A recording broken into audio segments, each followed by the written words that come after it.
E aí, moçada, estamos chegando.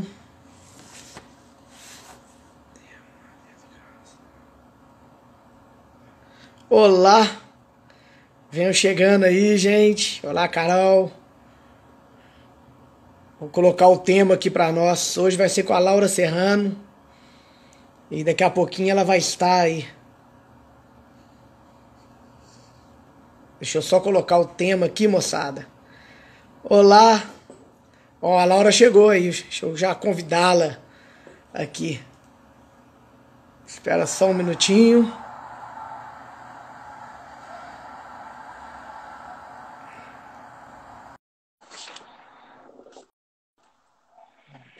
Vamos aguardar a Laura chegando aí, gente. Hoje o tema vai ser Educação, Startup e Empresas que Inovam no Setor. Olá, Laura.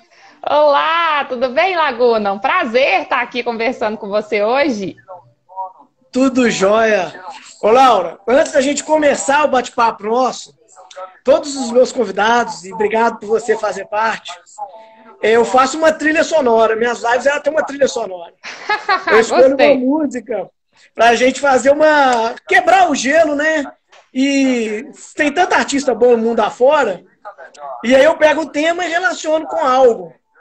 E hoje eu escolhi uma música do Gabriel Pensador, e ela chama Linhas Tortas. Não sei se você está escutando ela aí de fundo. Tô escutando.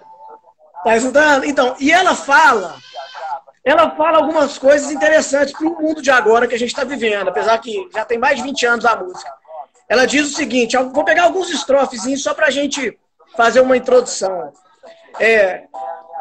Alguns, às vezes, me tiram o sono, mas não me tiram o sonho. Olha que legal. Muito e ele bom. Fala assim, ó, meu pai, eu confesso, eu faço prosa e verso. Na feira eu vendo livro, no show eu vendo ingresso. Na loja eu vendo disco, já vendi mais de 1 milhão. Se isso for um crime, quero ir logo para a prisão. Ele fala disso também e isso tem a ver, ele personifica o trabalho na música dele. Mas ele começa dizendo que a escola, a música dele diz o seguinte, que o que ele aprendeu na escola, ele tentou trazer para a vida dele. E que às vezes o pai dele obrigou ele a ser algo que ele se descobriu sendo um poeta, um escritor, e aí segue esse sonho dele. Aí eu falei, não, a trilha sonora de hoje com a Laura vai ser essa, chama Linhas Tortas. Depois eu te aconselho não só a escutar, mas a tá vendo a letra, porque é uma letra muito bonita. Eu não sou um fã assíduo de rap, mas eu sou fã de coisas boas, né? Então, ele escreve muito bem, as músicas dele é muito legal.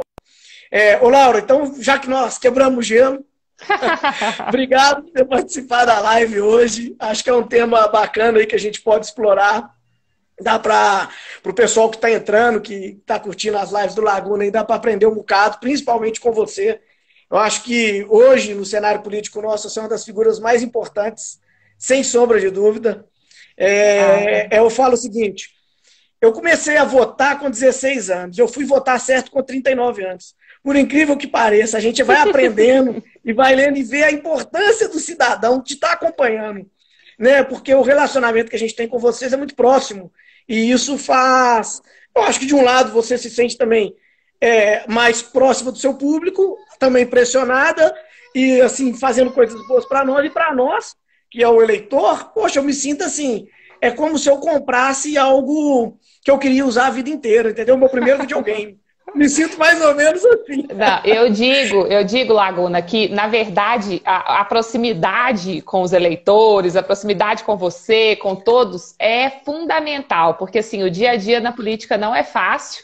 Você que agora está aí pleiteando isso, e essa participação é fundamental. A gente precisa de mais pessoas comuns, a gente precisa de mais pessoas de bem, a gente precisa de mais pessoas como você na política, porque é só assim que a gente vai mudar mesmo o cenário que a gente tem hoje, propor reforma estrutural, que não olha só para o mandato, mas que olha para mudança para gerações, para melhorar Minas, para melhorar Belo Horizonte.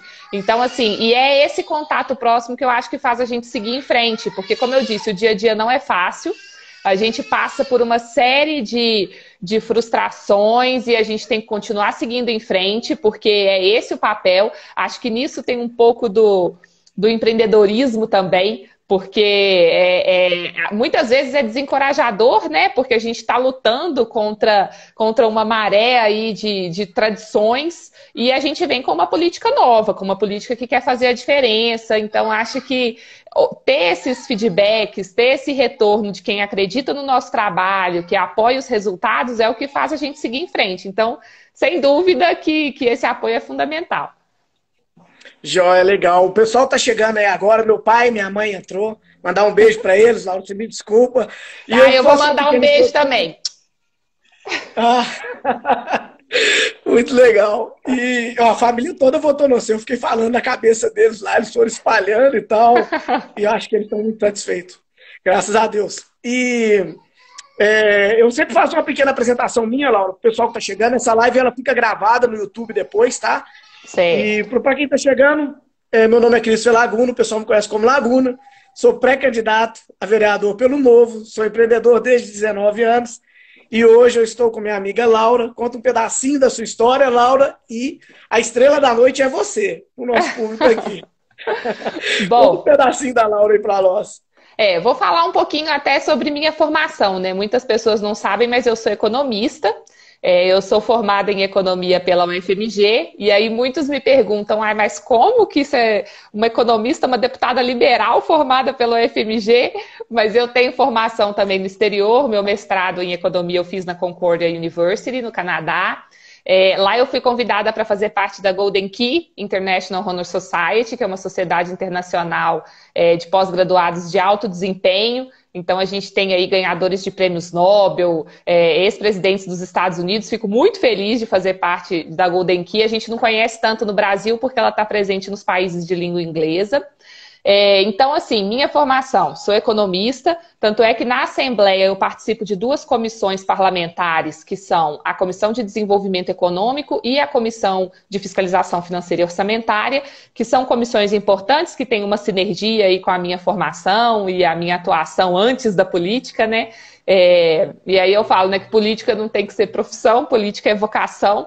Obviamente que quanto mais tempo a gente puder se dedicar para a política melhor, a gente consegue gerar muitos resultados, mas é bom a gente sempre ter em mente que antes de mais nada, eu sou economista. Sou servidora pública também, servidora pública estadual, e aí isso é um ponto importante, porque agora a gente está com a reforma da Previdência na Assembleia de Minas, e muitas vezes o que é levantado lá pelos deputados é justamente eu sou servidor, então a gente tem que ter o olhar também do servidor para essa reforma, e eu sou servidora efetiva, concursada, e defendo a reforma da Previdência. Acho que ela vai ser uma reforma estrutural importante para o nosso Estado. A gente tem vários pontos aí que vão possibilitar que a gente acabe tendo uma economia para gerar mais recurso, né, para a educação, para a saúde e segurança.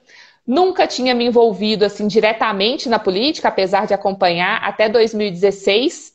Em 2016 eu me candidatei pela primeira vez a vereadora de Belo Horizonte pelo Novo, foram as primeiras eleições do Novo, né? Fiquei como terceira suplente do vereador Matheus Simões. Eu fui trabalhar com ele também na Câmara Municipal. Lá eu trabalhava como assessora técnica, então realmente era um papel muito técnico, voltado principalmente para fiscalização de contas públicas. A gente fez um projeto de fiscalização das contas na área de segurança pública. E depois disso também, em 2018, então, eu me candidatei a deputada estadual, com um orçamento muito baixo de campanha. Eu fico muito feliz até de ter entre os candidatos aí, os parlamentares do Novo, não só no âmbito estadual, mas no âmbito federal também, dessas eleições de 2018, o meu foi o menor custo por voto, né? Pegando o orçamento total da campanha dividido pelo número de votos, o meu índice de eficiência aí foi de 66 centavos. Então, esse é um pouco da história da Laura. Tem um monte de outras questões, né? O fato de que eu fui para o exterior, eu e meu marido, a gente queria morar lá, nós fomos como imigrantes, passamos pelo processo de imigração do governo canadense. Depois de um tempo lá, a gente acabou vendo que a gente se sentir assim, eternos estrangeiros, voltamos para o Brasil, meus filhos nasceram aqui. Esse foi um dos motivos preponderantes de eu querer entrar para a política, porque eu falei, poxa, se eu estou no Brasil, eu quero que os meus pequenos queiram ficar aqui, que a gente esteja num país de fato admirado, um país desenvolvido, como eu vivi lá no Canadá. Então é isso, assim, vários pontos. Eu falo demais, né, Laguna? Então eu ficaria aqui a noite inteira. Mas vou deixar a gente continuar aí. Isso. A gente, dando agora foco aqui no nosso tema, ô Laura, e também para o pessoal que está entrando aí, tem muito conhecido meu entrando, para informar, quando você disse que você teve, você fez a sua campanha, a menor campanha como deputado estadual, né? Em valores, ou seja... o meu orçamento de campanha foi de menos de R$23 mil.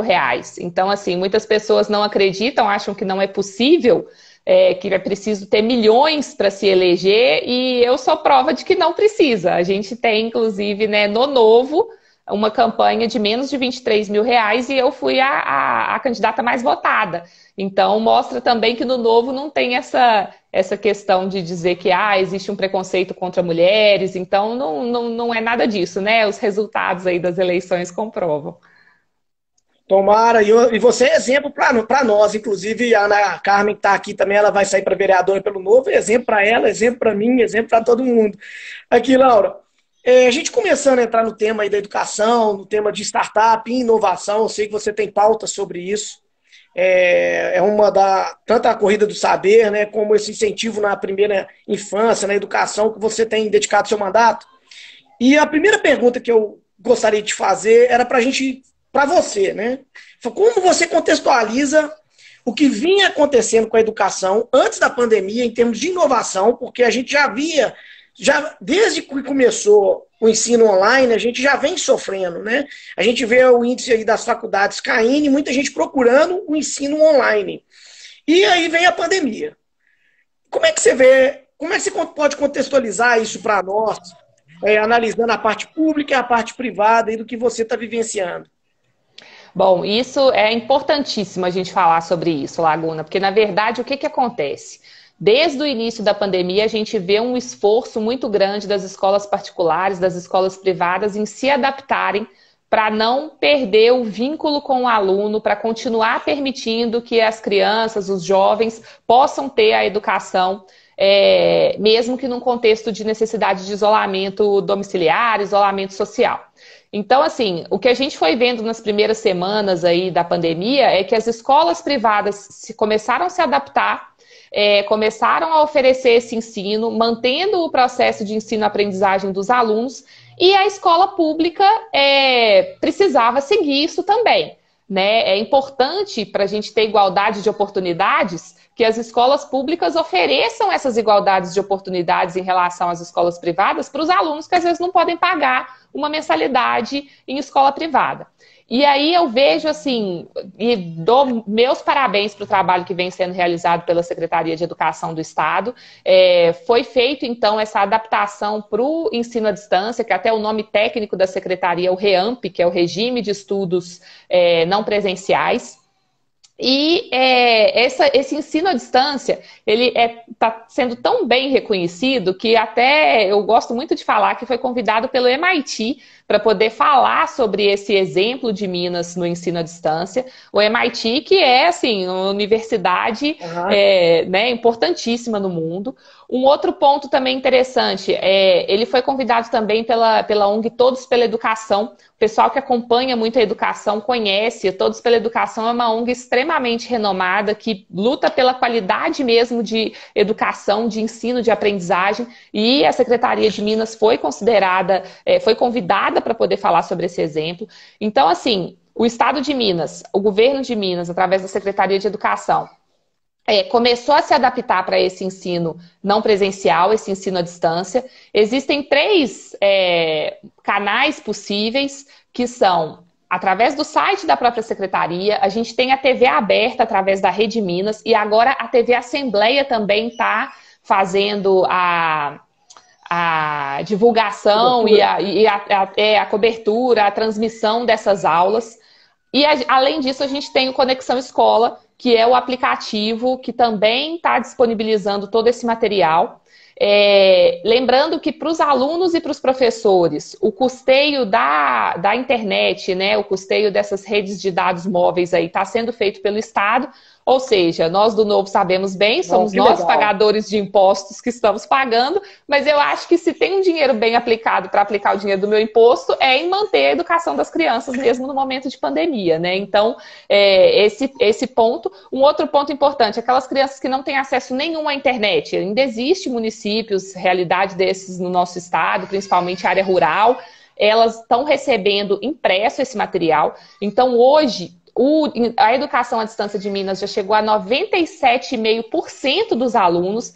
A escola e o poder público estadual continua buscando esses 2,5% que a gente ainda não conseguiu chegar, mas mostrando assim que é uma inovação enorme na educação. Obviamente que ele não substitui totalmente o ensino presencial, mas ele permite que continue esse vínculo escola-aluno, porque o pessoal não fala muito, mas uma das grandes preocupações é a evasão escolar.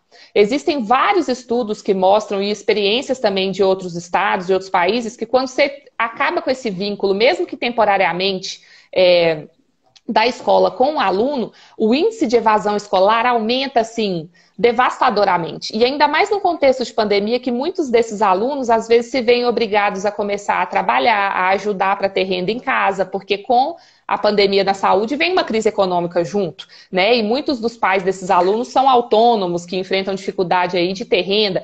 Então, tudo isso acaba sendo um incentivo muito grande para a evasão escolar. E manter a educação à distância é também permitir que a gente não tenha grandes saltos de evasão escolar no estado. Então, assim, vejo todo esse processo com muito bons olhos. Existem algumas críticas, mas as críticas, em geral, não são críticas construtivas, porque eu falo assim, ok, a gente tem alguns problemas, igual foram mencionados, por exemplo, alguns erros no programa de ensino tutorado, que são as apostilas. Primeiro que foi totalmente inoportuno, porque alguns dos erros que tinham já foram corrigidos logo na primeira semana. E, por outro lado, a gente vê que muitas vezes as críticas acontecem para poder desestabilizar o processo que está sendo realizado, mas não existem sugestões de solução. Então, assim, eu sou muito descrente de críticas que não vêm acompanhadas de solução. Acho que a crítica ela é efetiva quando você está buscando construir e melhorar. E o que a gente vê, assim, eu falo até pela minha atuação na Assembleia, né? Os deputados que criticam, em geral, não apresentam soluções. Então, nós vamos fazer o quê? Vamos deixar as crianças que não têm condição de pagar uma mensalidade na escola particular e que hoje estão na escola pública sem aula, enquanto as crianças da escola particular estão com aula? A gente vai aumentar essa desigualdade de oportunidades, né? Que é essa desigualdade ali da educação básica, é um absurdo. Então, eu acho que assim, o trabalho que vem sendo feito com a educação à distância é sensacional. É muito legal ver esse relato seu, Laura, e trazer esse relato para o público, porque quando a gente fala assim que a gente é do novo, o pessoal fica perguntando, isso, e aquilo, e você, assim, está vivenciando tudo isso ao pé da letra, é muito importante. Eu fico preocupado numa coisa que você falou sobre o pai não ter aquela renda. Sabe uma coisa, Laura, que eu fiquei preocupado nessa história? Quando eu vi lá atrás, inclusive você também ajudou no processo junto com o governo para continuar mantendo a merenda dos alunos. Sim. Eu achei muito importante. Mas uma coisa que me deixou preocupado foi aquele pai não conseguir cuidar da necessidade da família dele. Né? Porque o Estado hoje está fazendo parte da alimentação daquela família. Isso eu fiquei preocupado, dizendo, nossa senhora, porque a gente tem que trazer aquele pai para um ambiente de trabalho. Ele tinha que, nesse momento, dar conta, pelo menos, de sustentar o filho dele. Não que o Estado não deva fazer isso, eu acho que deve. Inclusive da forma que foi dado, né, com voucher, com dinheiro, o cara vai lá, compra a merenda. Legal demais, assim, fantástico. Mas a minha preocupação é como a gente vai fazer esse cara ter mais renda para sustentar, de fato, o filho dele. Né? E ele não necessariamente, porque a gente vê hoje que a escola ela não só complementa o ensino, mas ela está complementando a renda básica do cara ali com a alimentação. Então, se ele não manda o filho dele para a escola, nós temos um problema de saúde. Ele tem que ir na escola, 2 problemas, né? Então, essa coisa do rapaz também não ir para a escola, de não frequentar, me deixa chateado quando isso acontece, e eu vejo que ele tem que ser envolvido no ambiente de trabalho, que também é horrível, a gente tem que estudar. E uma outra coisa, Laura, eu fiquei pensando sobre livro didático. Só para mencionar, aproveitar que você mencionou isso daí também, Laguna, sobre a questão da necessidade de renda e da gente melhorar a vida das pessoas, não como um Estado que vai prover tudo, mas como aquela mínima infraestrutura ali para que ele possa ele mesmo se desenvolver e gerar renda e através do empreendedorismo, através do emprego. As pessoas também às vezes não sabem, até porque esse programa ainda não está. Ele foi lançado, mas com o contexto da pandemia acabou que ele desacelerou um pouco. Mas existe um programa da Secretaria de Desenvolvimento Social do governo Zema, que é o Trajetória para a Autonomia, Percursos Gerais. Esse programa é um programa sensacional, que inclusive ele teve até apoio da bancada do Novo em termos de recurso de emenda parlamentar, porque aquela questão, né, a gente não concorda, acho que a emenda não deveria existir, mas já que ela existe, a gente tem que aplicar onde de fato gera resultado. E esse é um programa da Secretaria de Desenvolvimento Social que não é de assistencialismo social. Ele é no sentido mesmo de desenvolvimento do potencial do cidadão para que ele possa começar a gerar sua própria renda. Então, existe o piloto desse programa do Trajetória para a Autonomia, ele está sendo feito no Vale do Mucuri, que é uma das regiões com menor IDH do estado, as cidades vizinhas ali próximas de Teófilo Otoni, e o objetivo é esse, é capacitar as pessoas para que elas possam gerar sua própria renda, prover saneamento básico, porque assim, é o que eu digo, às vezes a estrutura mínima ali é tão necessária, é difícil demais você falar para alguém poder criar sua própria renda quando ele está passando fome, quando ele não tem acesso nem a abastecimento de água. Então, ele cria as estruturas mínimas para que as pessoas possam desenvolver com o seu próprio potencial. Eu acho esse programa muito bacana. É um programa da Secretaria de Desenvolvimento Social que eu acho que a gente só veria mesmo num governo do Novo, no governo Zema, que o objetivo é fazer com que as pessoas dependam menos do Estado. Então, é criar as condições mínimas ali para que depois elas possam viver sozinhas sem depender de assistencialismo do Estado, mas que é nessa linha aí do que você falou de geração de renda. Então, só para aproveitar aqui para complementar. Legal.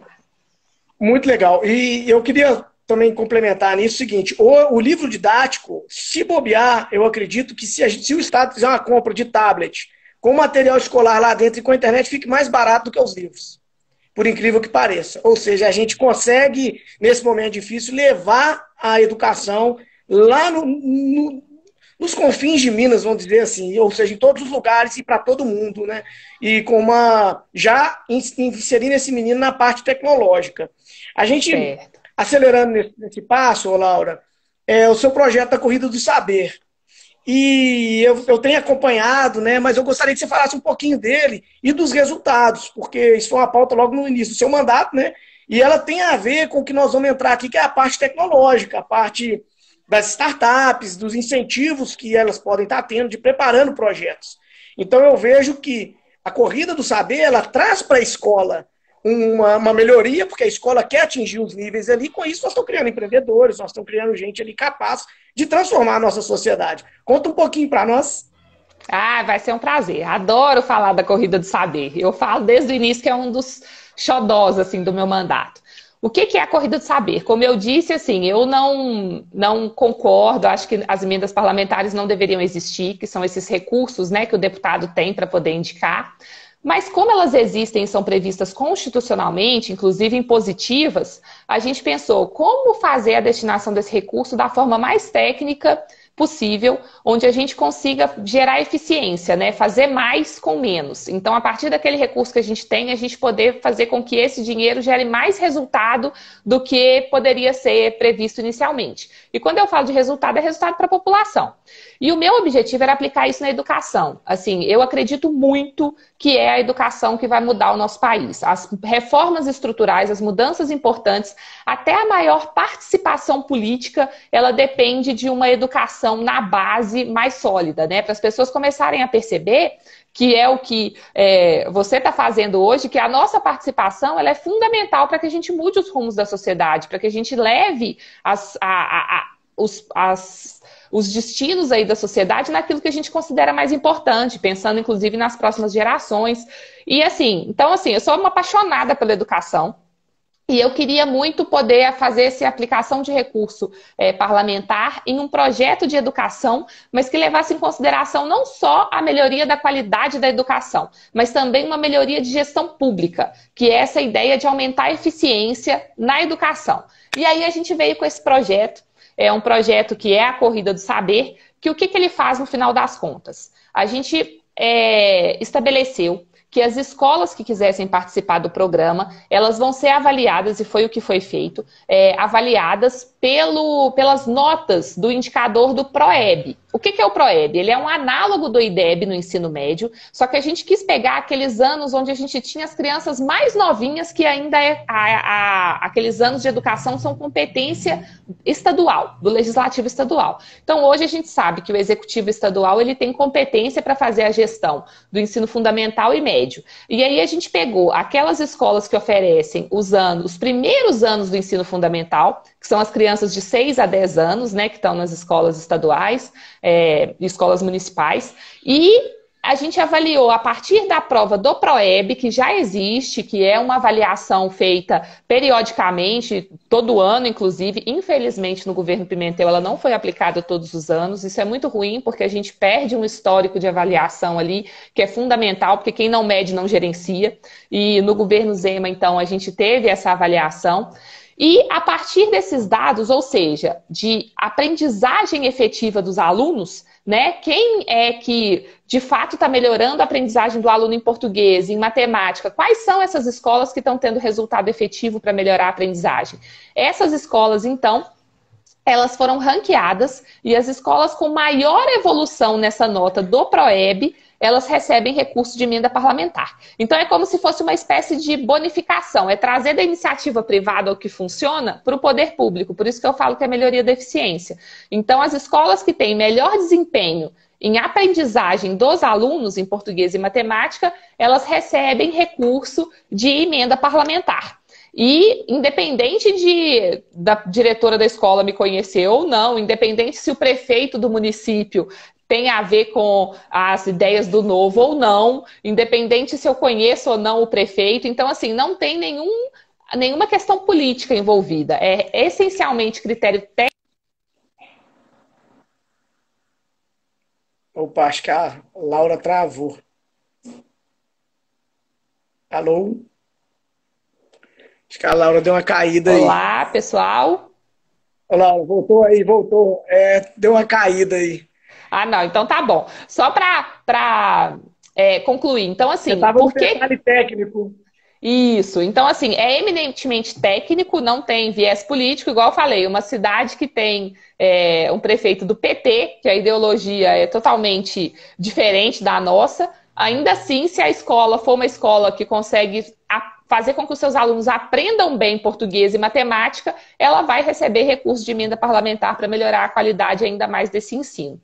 Então, por que eu falo que é fazer mais com menos e que é aumentar a eficiência da gestão pública? Porque ao reconhecer essas escolas que tiveram os melhores desempenhos, as melhores evoluções no índice do PROEB, você gera um ambiente de competição saudável, porque as escolas que não estão tão bem ranqueadas, elas vão saber que no ano que vem tem uma deputada que, independente do partido, independente se conhece a escola ou não, se os alunos dela tiverem melhor desempenho no PROEB, elas vão receber recurso de emenda parlamentar. Então você faz esse dinheiro valer mais do que só nas escolas onde ele está sendo aplicado. Ele vale para a rede estadual como um todo nessa ideia aí de um ciclo virtuoso de competição saudável. Então, essa é a história do Corrida do Saber.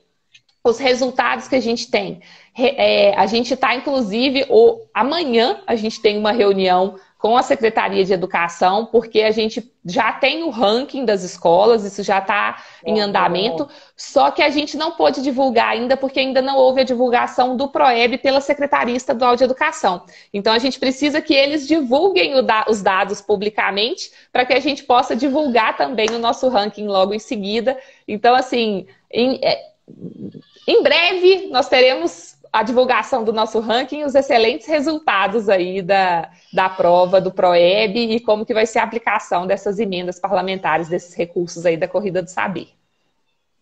A Lúcia, só para a gente complementar, ela está perguntando como ela pode estar acessando o projeto, como pode acessar o projeto. E, ô, Laura, só para complementar, tem gente de Juiz de Fora aqui, tem o pessoal de Governador Valadares, Ouro Branco, a turma tá curtindo aqui Ah, bom a nossa demais. live. Bom demais. Bom, a Luz perguntou como acessar, né? É possível Isso. através do meu site, então tem o site do mandato, que é www.lauraserrano.com.br. Pelas redes sociais também a gente disponibiliza os editais, mas no site ela vai ter as informações mais completas. A gente já está trabalhando no site, no edital, para as escolas se inscreverem para o ano que vem. Então, lá no site ela vai ter as informações até agora do que a gente fez para a Corrida do Saber esse ano, que foi um projeto piloto, que inclusive abarcou as regionais de educação, a metropolitana A, B e C, que quase que coincide com a região metropolitana de Belo Horizonte, mas a gente já está trabalhando no edital para o ano que vem. Então, assim que o edital estiver pronto também, a gente vai disponibilizar para que as escolas possam fazer suas inscrições para poder participar da Corrida do Saber.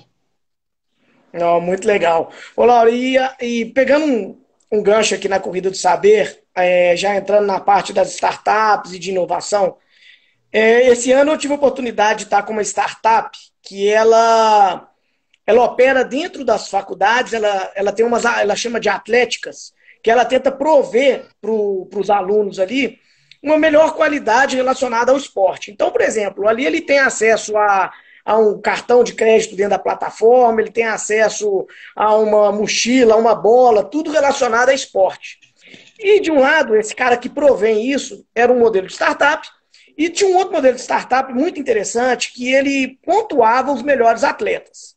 E a pergunta que eu te faço é a seguinte: como que a gente pode levar esse tipo de conceito para dentro do ambiente público e privado, promovendo ali os melhores atletas e trazendo a iniciativa privada para dar suporte nisso? Por que eu falo isso? Quando a gente...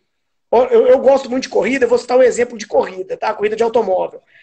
A nossa Stock Car aqui, ela deve ter Stock Car inteira, sem patrocinadores.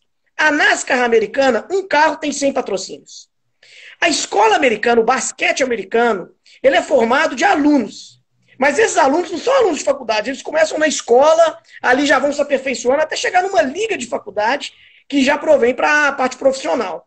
E o Brasil é forte em todos os esportes, eu acredito que falta incentivo, mas eu acredito que falta incentivo nas escolas. Você veio de uma escola militar, que eu acredito que teve isso na sua formação. Na minha privada, a gente teve muito pouco. Eu não tinha interação entre os colégios em termos de campeonato, em termos de aproximar. Aquele cara do bairro ali que tem um shoppingzinho, uma vendinha, por que ele não patrocinava um evento dentro da escola? A gente não tinha essa interação. Tanto que para participar de um colegiado que a gente fez de futebol, nós tivemos que entrar com um time, na época de colégio, pedir que o professor assinasse, porque ele não queria ir. E a gente foi com o nosso time sem professor de educação física. Então, como que a gente cria essa cultura? Olha pra você ver. É um absurdo, não é? Na escola privada, eu levava e falava: o cara, assina aqui pra mim, que nosso time vai. Se é indo ou não, nosso time vai. E foi um intercolegial que teve em Belo Horizonte. Nós ficamos em 4º lugar, ficamos até bem para uma escola. O Frei Orlando não tinha tradição nisso, né? Você estudou no Frei Orlando? Meu marido estudou no Frei Orlando também. Aí, ó, descobrindo as coincidências. Ele estudou no Fernando Carlos Prates ou no Dalírio de Mello? Eu acho que era Carlos Prates. Eu estudei no Carlos Prates a vida inteira. Estudei com a Zoraide, professor de português. O Godofredo era o diretor na época. Aí, se bobear, vocês foram colegas lá. Se bobear, fomos colegas. Descobrindo as coincidências. Vai, não. Esses negócios é engraçado demais. Outro dia eu tava conversando com um tio meu, e aí ele tipo assim, conhece a família do Bartô inteira. Olha a coincidência. Como um café junto lá em Lagoa Santa, eu falei, é coincidência demais. E eu sentia falta disso no Frei Orlando, tanto que no Frei Orlando nós montamos um Grêmio, chegamos a ganhar o Grêmio, patrocinamos algumas Olimpíadas com dinheiro dos alunos. A gente fez a Olimpíada acontecer. E eu sinto falta disso na parte pública. Eu acho que a gente não aproveita os nossos atletas. Aproveitamos agora nas Olimpíadas, assim, mal aproveitado, muito dinheiro, eu acredito, jogado fora, poderia ter melhorado o esporte. Né? Melhorou, mas não como a gente queria. E como é que você pensa isso? Eu te mostrei 2 modelos de startup. O que você acha para a parte pública, para a gente estar trazendo esses atletas e incentivando o esporte? Ó, primeiro que eu acho que essa preocupação e essa questão que você levantou aí é fundamental. Realmente, assim, durante a minha vida escolar, eu sempre participei muito de esporte, porque eu estudei no colégio militar e foi o colégio militar das Forças Armadas, né, do Exército, que às vezes o pessoal confunde com o colégio Tiradentes, que é da polícia. Eu estudei no do Exército, da Marinha, da Aeronáutica. E lá o esporte é extremamente incentivado. Então, assim, durante a minha vida escolar, né, da quinta série ao terceiro ano do ensino médio, eu participava do time de vôlei do colégio, participava dos torneios, a gente tinha muito incentivo. Na época, eu até fui convidada para fazer um teste num clube aqui de Minas, e aí minha mãe falou assim, não vai ter como não, você vai ficar o tempo inteiro treinando só vôlei e não vai estudar e não sei o quê, e acabou que e hoje estou aí, na política, né? Mas enfim, sou apaixonada com vôlei, gostava de participar de tudo. É engraçado que eu lembro aí as curiosidades, né? Na época que eu estava lá, eu queria participar. Era prova de atletismo, eu queria participar. Salto em altura, salto em distância, voleibol, basquete, handebol, tudo eu queria participar. Aí um sargento que era nosso monitor, né, na escola, ele até falou, que isso, Laura, deixa os outros participarem também, você só tá parecendo o Muttley, medalha, medalha, medalha, medalha. Aí eu falo assim, oh, gente, e não era nem pela medalha, porque eu realmente gostava. Então, eu acho, assim, fundamental essa questão. O esporte é importante para a formação, inclusive das crianças mesmo, de valores importantes, como a questão da meritocracia, do espírito de equipe, de trabalhar como um time. Tudo isso eu acho que é importante para a formação da cidadania e até ajuda muito na prevenção à criminalidade também.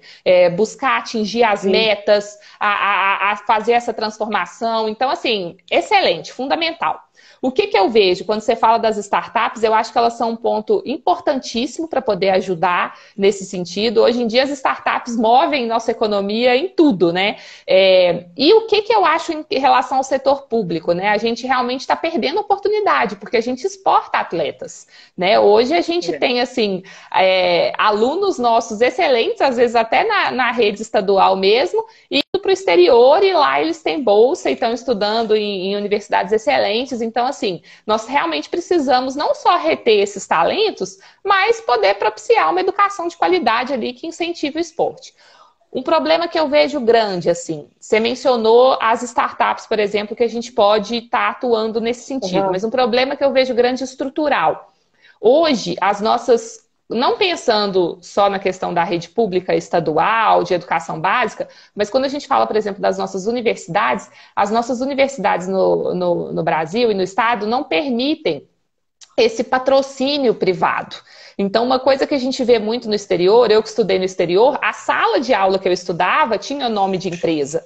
Então, essa sala é a sala, sei lá, Ernst Young, essa sala é a sala Accenture. Por quê? As empresas investem na universidade, até porque a parte de pesquisa e desenvolvimento é muito alinhada. Então, não adianta a gente ter só pesquisa. Igual no Brasil, a gente tem pesquisadores excelentes. Eu, com muito orgulho, falo que eu fui pesquisadora.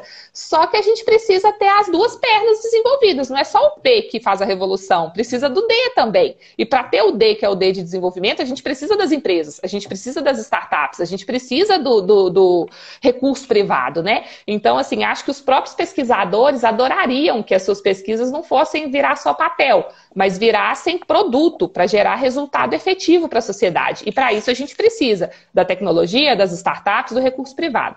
E qual que é o problema estrutural que eu vejo? Hoje, as nossas universidades públicas não permitem isso, que são a figura dos endowments, que a gente fala, né? Que é justamente esse patrocínio privado para poder investir ali na educação universitária, para poder investir, que são os fundos, né? Que acontecem, por exemplo, nas universidades privadas aí, e que aqui a gente não pode ter ainda.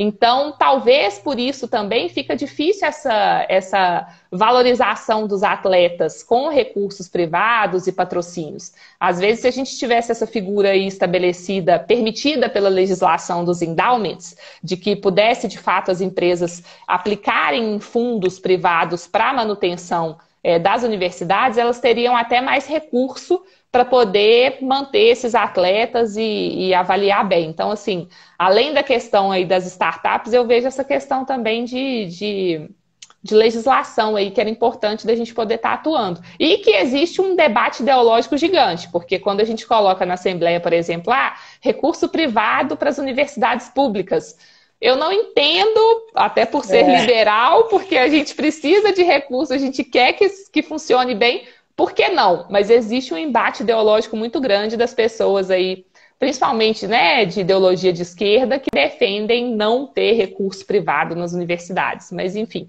é um ponto importante também para a gente estar atuando, né? Assim, até o Valtinho de Betim, ele falou que ele estudou em escola pública e ele não tinha nem educação física direito. Então, são os comentários e a gente vê isso acontecendo.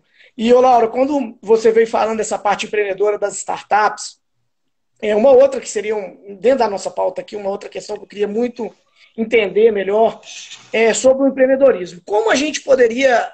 Nós estamos vendo várias plataformas de startups e, enfim, nós temos Zoom, hoje nós temos Hotmart, nós temos aquele Quero Bolsa, que é até uma iniciativa legal, né, que ele vai dando bolsa de estudo. Aí você falou de pesquisa, e dentro da pesquisa, o privado no Brasil não chega, nossos pesquisadores vão embora. Né? Eu tive a minha irmã também, ela é pesquisadora, ela trabalhou até agora na pandemia nos Estados Unidos, ela teve que voltar para o Brasil por causa da pandemia, mas ela deixou de fazer pesquisa aqui porque o governo não incentivou, mas na realidade o privado tinha que estar junto dela. Porque lá o americano, o privado é que está lá, não é o governo. Eu tive, há uns anos atrás, eu contratei um colega meu para trabalhar na minha empresa e nós passamos por esse problema. Porque ele achava que ele, lá dentro da faculdade, que ele ia sair com um diploma, um canudo, e que ele tinha que ganhar 5 mil reais como engenheiro. Mas o mercado não pagava 5 mil. O mercado pagava 1.000, 2.000, 3.000. O mercado ele é uma balança relacionado com demandas, né? E como que a gente pode criar aí essa cabeça, essa mentalidade no setor público, dizendo para os meninos o seguinte, principalmente meninos entre 14 anos que eu vejo, que quando começa a adolescência ali, dos 14 aos 17, de criar empreendedores, jovens empreendedores. Como eu posso chegar no ambiente público e dizer, olha o seguinte, aqui, nós temos aqui uma marcenaria, vai aprender a ser marceneiro, não gostei, então entra numa aula de canto. Como eu posso trazer esse cara, que faz até parte da nossa trilha sonora, como eu posso incentivar, criar um brilho nos olhos, né, desse cara, dele ser um poeta, dele querer ser um artista, e levar, aproximar dele ser um empreendedor da vida dele, ele ser alguém que transforme a sua vida por ele mesmo, sem depender daquele canudo para conseguir um pseudo-emprego, porque a gente sabe que o emprego não está relacionado ao canudo, e está com a nossa eficiência em fazer, a nossa atitude. Como é que a gente pode trazer isso? Essa é uma pergunta, assim, super complexa, né, Laguna? Mas eu acho... Né? Mas eu tenho... Eu queria ver na sua voz, eu falei, não, deixa eu trazer a Laura aqui para...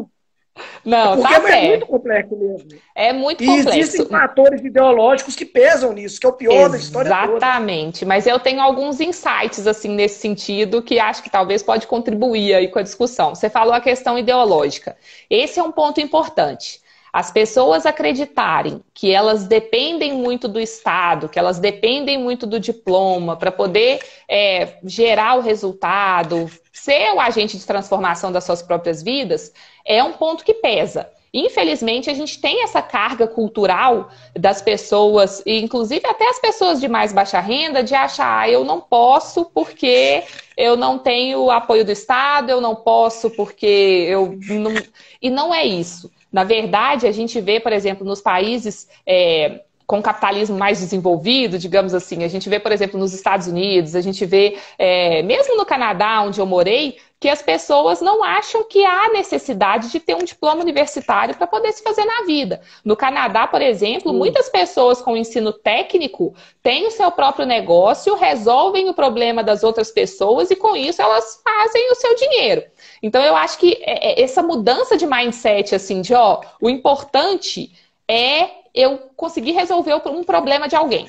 Quando você consegue resolver um problema da outra pessoa, aquilo ali, em geral, é uma renda que você consegue ter, porque você tá agregando valor para alguma coisa que a outra pessoa precisa resolver, né? Então, assim, eu vejo o empreendedorismo muito com esses olhos, né? É importante que as pessoas entendam que o recurso, que a renda, ela pode vir de ideias inovadoras, que não precisa ser complexa. Muitas vezes as ideias que geram mais resultado, que são aquelas que geram aí as startups que viram os unicórnios, né? As mais importantes, assim, em termos de recurso, em termos de resultado, que acabam tendo mais fama, são aquelas ideias mais simples, mas que foram bem operacionalizadas porque elas resolvem o problema dos cidadãos, que ela resolve o problema de alguém. Então, tem uma questão ideológica de divisão de mundo. Eu gosto muito da... Só te cortando, eu falo muito aqui para os meus colaboradores e para quem pensa no problema mais difícil da forma mais fácil possível. Porque aí o ganho é enorme, rapidamente você cria, configura e já está ganhando dinheiro. Mas passar isso para os meninos, eu dou muita mentoria, né? E passar isso para os meninos, às vezes, uma coisa, pô, tem 39 anos, tem 20 anos que eu trabalho no mercado, na área privada. Aí uma coisa é passar para quem tem com 16, 17, mas eu vejo cada ideia brilhante, muita coisa que você nunca imaginou na vida que passa na nossa mão, como mentor de startup. E eu fico falando, nossa senhora, como que eu faço esse cara acelerar? Como que eu passo para ele a ideia de dinheiro não é tudo, atitude é tudo, e como que eu ajudo ele, como eu engreno, configuro ele para que ele comece a sobreviver daquilo e tome gosto pelo negócio. Então, desculpa eu te interromper, eu tive que te interromper. Não, mas eu acho que o que você coloca é perfeito. Assim, é justamente isso. Os melhores resultados normalmente vêm das ideias mais simples para resolver um problema que muitas vezes é complexo, mas se a solução é simples, é onde você consegue ter resultado, ter ganho aí, né, nesse espírito empreendedor. Um outro ponto que eu acho que ajuda nessa mudança de mindset e das pessoas verem que elas têm o seu potencial para poder transformar as coisas aquele treinamento, acho que muitos empreendedores aí devem conhecer, que é um treinamento que o Sebrae faz, do Sebrae Tech, mas que é baseado numa metodologia mundial aí, acho que até a ONU que coloca também um pouco desse trabalho, e ele é um treinamento Sebrae Tech que é justamente dessa mudança de mindset, de posicionamento, é uma coisa de perfil empreendedor. Só que o Sebrae Tech, na verdade, ele tem um custo, então acaba que ele não é acessível assim para todo mundo, né? Mas talvez, aí eu tô também aqui fazendo um brainstorming, tá, Lago? O negócio me pegou com essa pergunta difícil aí. Você é a estrela da noite. O Empretec, né? Ó, o Guilherme Maciel tá até me corrigindo aqui, acho que eu falei, não sei se eu falei Sebrae Tech, mas o Empretec. Tanto é que a gente tem aí os grupos de empretecos, mas é uma metodologia já testada mundialmente, justamente para essa mudança de mindset e de posicionamento para empreendedores. Então, mostrando assim, é o que você falou, com o seu próprio potencial, você consegue, às vezes, ter ideias muito bacanas para poder gerar o resultado. Então, quem sabe, às vezes, pegar um pouco dessa metodologia aí, que a gente sabe que tem resultados positivos, e colocar alguma coisa disso na escola pública, né? Isso talvez possa mudar um pouco a visão que hoje as crianças, os jovens têm da questão do empreendedorismo. Acho que, igual eu falei, é um brainstorming, tô falando isso aqui agora, mas quem sabe, às vezes é uma ideia interessante. E aqui, Laura, até um amigo meu comentou aqui, o Bigu trabalha, de vez em quando faz serviço aqui para virtual, para minha empresa. E ele falou assim, professor, porque uma característica, isso é minha, que eu sempre aprendi, que eu acho que isso veio na minha vida, que quanto mais eu ensino, melhor eu capacito alguém, melhor aquela pessoa vai ter um trabalho digno, honesto, vai ganhar mais e eu vou aprender mais. Então, ele começou na área de eletrônica aqui, eu peguei e falei, não, vou andar com você, você vai fazer umas instalações aqui para nós, e ele está me agradecendo, mas eu que agradeço ele, não só ele e o Reinaldo, que estão aqui, porque eles pegaram a ideia e transformaram a vida deles, sozinhos. Eles não dependem de ninguém, depende do trabalho deles, e conseguiram um parque de cliente legal. Hoje eu até assim, passo pouco serviço para eles, eles ganham mais com outros que eles pegaram, mas aquele empurrãozinho que necessitava, perder aquele medo, né, de ir, eu só falei, não, cara, vai, o que eu puder te ajudar aqui, vai embora, que daí para frente vocês vão. Então, a gente tem que comentar isso, e também vim deles, igual ele falou, professor, porque isso é um exemplo puro, acontecendo na nossa frente. E se eu conseguir mostrar isso, principalmente para os alunos do setor público, que não importa de onde eles vieram, não importa a condição que eles estão, que eles podem ser transformador da vida deles, e não precisa entender muito, não precisa ir além. O conhecimento está para todo mundo e rapidamente a pessoa vai. E é difícil, eu acho que é o grande objetivo da minha vida, apesar do que eu virei a chave querendo trabalhar como político, estar com vocês aí no setor público ajudando. Mas eu acho que o maior objetivo da minha vida é empreender com essa turma, é ensinar esses caras que eles podem, que eles é que transformam a sociedade, que eles são o agente da mudança, sabe? Mas a gente Então, precisa desse pensamento aí na política também, que você está indo para o lugar certo. Vai ajudar a gente não, nesse sentido. em cima disso, Laura, essa pergunta ela é um pouco, talvez, até provocativa pela situação. Falando do sistema online de ensino e do EAD, porque o pessoal confunde, né? Uma coisa é da aula online e a outra coisa é o EAD, que o cara prepara a aula. É completamente diferente. E aí veio a pandemia, beleza? Surge uma coisa, isso já é uma opinião pessoal minha, o pessoal pressionando para o lado contrário, para o Estado não inovar. E aí talvez porque eu acho que as aulas sendo gravadas, o conteúdo ideológicos não poderão ser aceitos. Os professores talvez tenham que capacitar mais. E eu vejo que a menor importância é o aluno, que ele que deveria estar sendo realmente tratado nesse momento, e não um modelo de aula. A gente tem que fazer o conteúdo chegar lá. Então essa é uma pergunta que eu te faço relacionada à gravação das aulas, as ferramentas que vocês estão usando e etc. O que você tem achado das ferramentas, inclusive na Assembleia aí para fazer votação. E uma pergunta interessante na visão do aluno. Como fica o network? Por quê? Eu fui criado na rua, então minha mãe falava, menino, vem para casa, aí eu tinha que ir para casa. Mas isso tem uma experiência enorme de relacionamento. A gente olha para a pessoa, já sabe o que ela vai fazer. E isso é importante no mundo dos negócios, principalmente nas tomadas de decisões. É o comportamento humano. E isso só vai aprender, acredito eu, são a socialização. É uma pessoa com a outra mesmo, interagindo. O nosso poder da conquista, tentando namorar, tentando conversar diferente, enfim, tentando dar uma palestra na sala de aula. Como é que você vê isso nesse momento? Porque ficamos muito em casa, né? Estamos online, beleza, temos as ferramentas. Mas e esse quesito humano no networking e essa parte aí das gravações das aulas? O que você acha disso aí?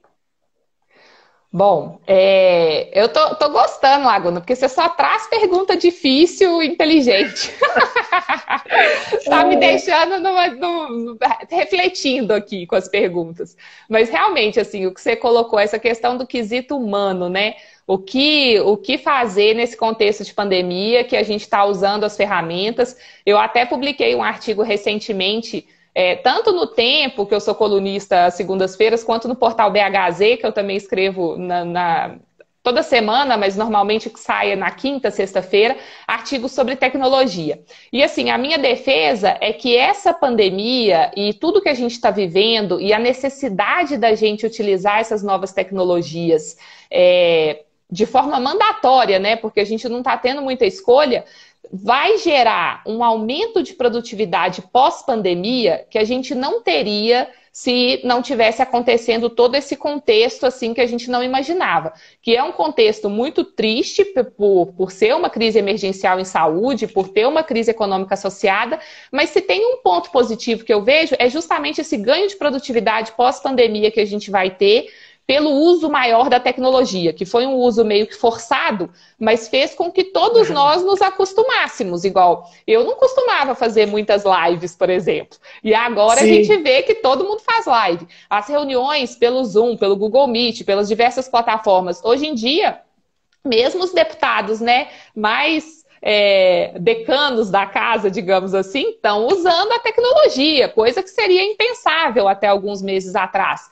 Então, a gente consegue aí ter muitos ganhos de produtividade. Mas, sem dúvida, que um desafio nosso é essa questão do relacionamento, do networking. Eu ainda, pessoalmente, acho que mesmo com a tecnologia, é muito difícil, porque é o que você falou, não substitui aquela coisa do olhar no olho, do presencial, mesmo até, sei lá, linguagem corporal, é um pouco diferente.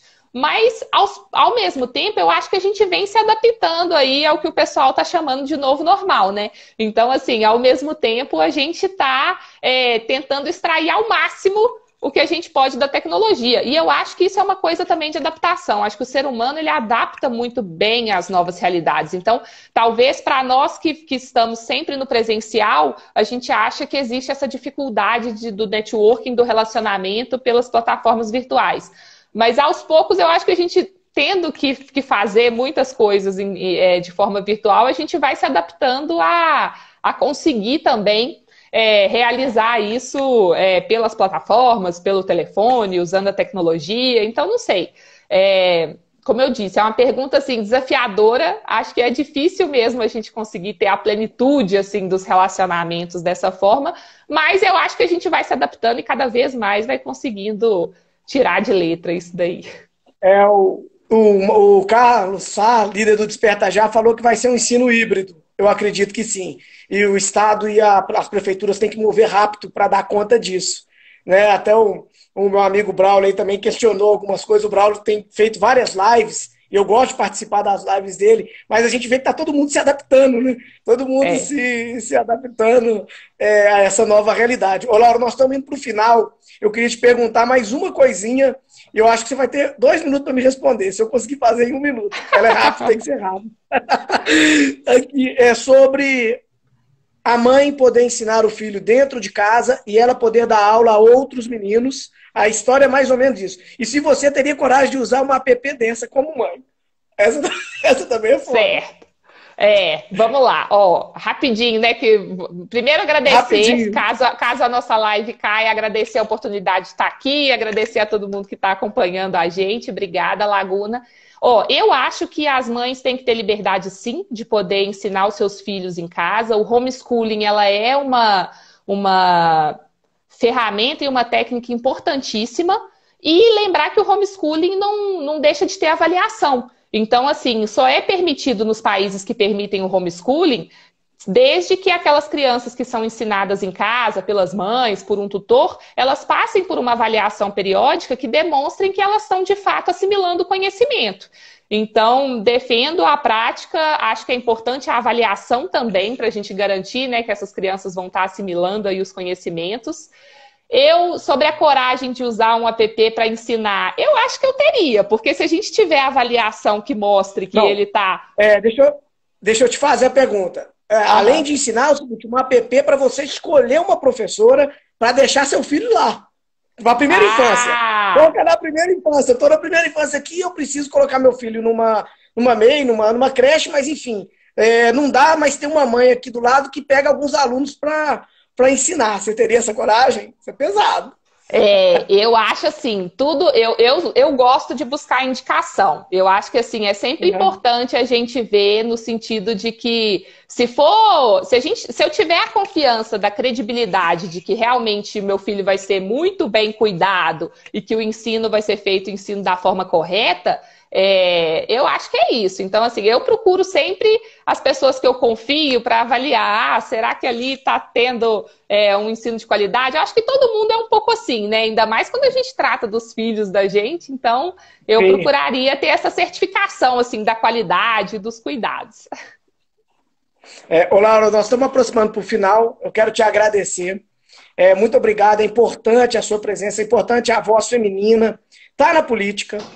Está na sociedade, está inserido, porque não é só estar na política, mas você é uma presença ativa e ensina para muita gente, inclusive me ensinou demais, me ensinou assim, a poder novamente acreditar na política, não só pelas ideias do Novo que batiam, mas as pessoas que estão lá dentro do Novo são pessoas comprometidas, mesmo que a gente às vezes possa pensar um pouco diferente, que é normal, né? A gente, inclusive isso cria um mindset diferente, né? Nós batendo um papo aqui hoje dá uma ideia para mim diferente, para você também. E a gente cria algo novo, algo para quem está vendo, as pessoas aí com a gente. Eu queria te agradecer, que faça umas considerações finais aí para nós, para a turma, e agradecer a todo mundo que participou. Bom, primeiro agradecer também pelo convite, fiquei muito feliz de participar, é um prazer, agradecer a todos que nos acompanharam. E o meu recado final é só de... agradecimento a você também por estar participando de todo esse processo, por querer se envolver na política. Eu realmente acho que a gente vai mudar de fato estruturalmente quando a gente tiver mais pessoas na política que olham para o bem comum, que querem gerar resultado para a sociedade como um todo, que não estão buscando interesses próprios. Então, assim, se tem alguém que tem que agradecer aqui, sou eu, a essa sua predisposição de estar vindo fazer parte da política com a gente. Porque quem não quer, quem às vezes, né, não tem aquele perfil de se candidatar, apoiem um candidato, participem da política, porque é importante esse envolvimento para que as coisas possam mudar de verdade. Obrigado, Laura. E muito prazer de você estar aqui com a gente hoje nessa noite. Foi foda. Você é muito boa e espero, assim, a gente poder contribuir demais, ajudando vocês aí no trabalho. Manda um abraço lá para a turma do gabinete. Tá joia? Ah, pode deixar. Eu que agradeço. E parabéns pelo trabalho também à frente do Desperta Já, né? Que foi nosso líder aí do movimento voluntário do Novo em Belo Horizonte durante bastante tempo. Esse ponto aí a gente tem que ressaltar demais também. Obrigada, Laguna. Uma boa noite para todos. Obrigado. Tchau, tchau. Boa noite, gente. Até mais. Tchau.